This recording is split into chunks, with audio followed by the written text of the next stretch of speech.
As soon as I returned to Copenhagen, I read about Pauling's alpha helix. To my surprise, his model was not based on a deductive leap from experimental X-ray diffraction data.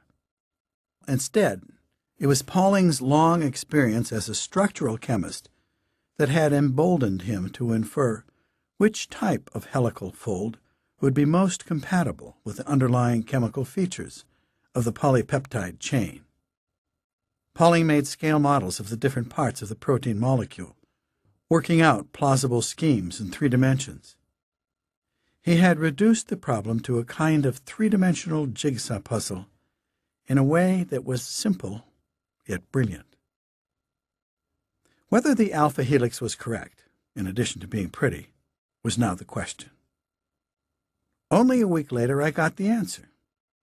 Sir Lawrence Bragg, the English inventor of X-ray crystallography and 1915 Nobel laureate in physics, came to Copenhagen and excitedly reported that his junior colleague, the Austrian-born chemist Max Perutz, had ingeniously used synthetic polypeptides to confirm the correctness of Pauling's alpha helix.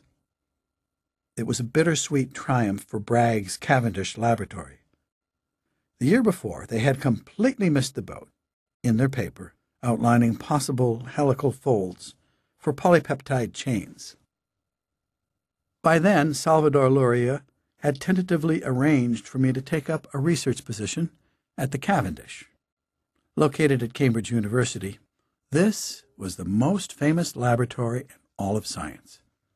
Here, Ernest Rutherford first described the structure of the atom. Now it was Bragg's own domain, and I was to work as apprentice to the English chemist, John Kendrew, who was interested in determining the 3D structure of the protein myoglobin. Luria advised me to visit the Cavendish as soon as possible. With Kendrew in the States, Max Perutz would check me out. Together, Kendrew and Perutz had earlier established the Medical Research Council, MRC, unit for the study of the structure of biological systems.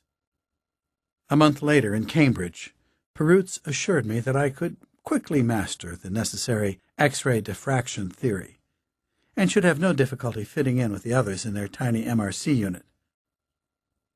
To my relief, he was not put off by my biology background, nor was Lawrence Bragg, who briefly came down from his office to look me over.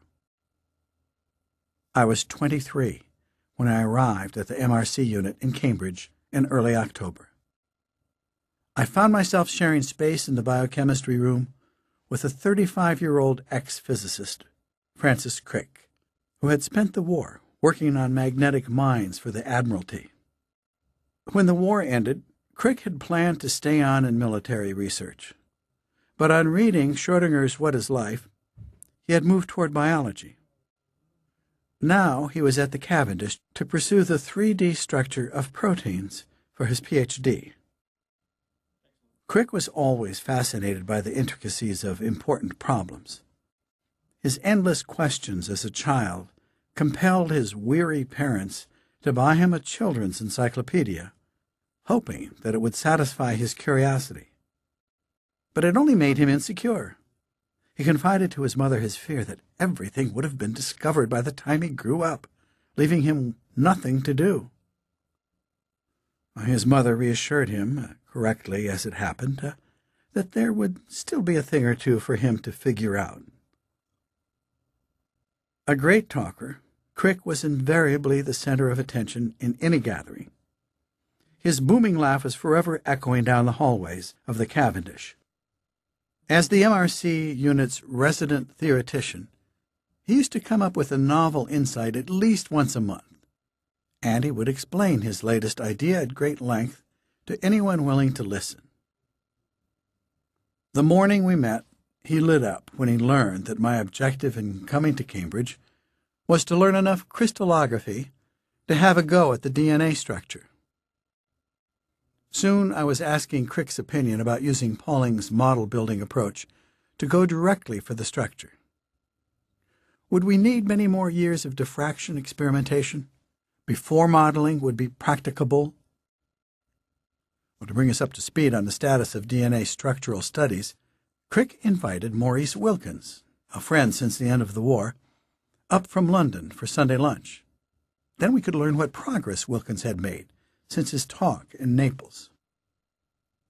Wilkins expressed his belief the DNA structure was a helix, formed by several chains of linked nucleotides, twisted around each other. All that remained to be settled was the number of chains.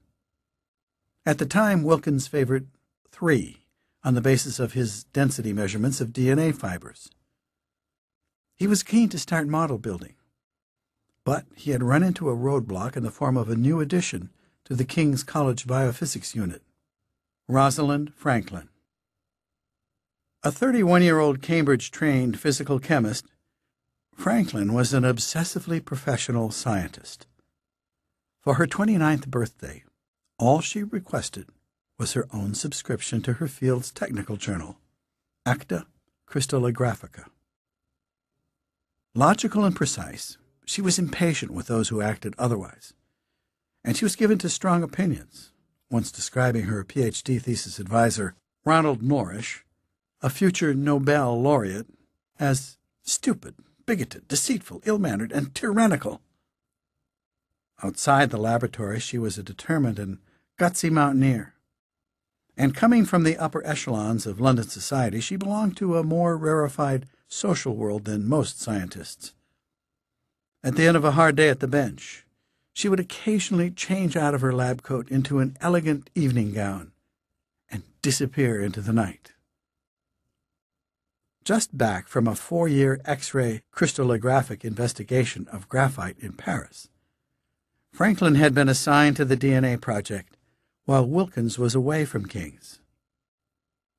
Unfortunately, the pair soon proved incompatible. Franklin, direct and data-focused, and Wilkins, retiring and speculative, were destined never to collaborate. Shortly before Wilkins accepted our lunch invitation, the two had had a big blow-up in which Franklin had insisted that no model building could commence before she collected much more extensive diffraction data.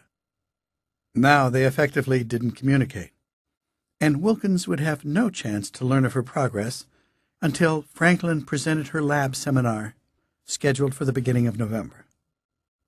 If we wanted to listen, Crick and I were welcome to go as Wilkins' guests. Crick was unable to make the seminar, so I attended alone and briefed him later on what I believed to be its key take-home messages on crystalline DNA.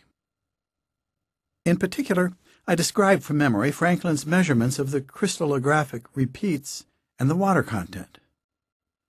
Well, this prompted Crick to begin sketching helical grids on a sheet of paper, explaining that the new helical X-ray theory he had devised with Bill Cochran and Vladimir Vand would permit even me, a former birdwatcher, to predict correctly the diffraction patterns expected from the molecular models we would soon be building at the Cavendish.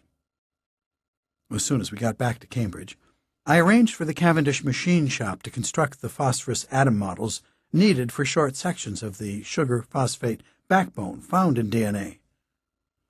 Once these became available, we tested different ways the backbones might twist around each other in the center of the DNA molecule. Their regular repeating atomic structure should allow the atoms to come together in a consistent repeated conformation. Following Wilkins' hunch, we focused on 3-chain models. When one of these appeared to be almost plausible, Crick made a phone call to Wilkins to announce we had a model we thought might be DNA.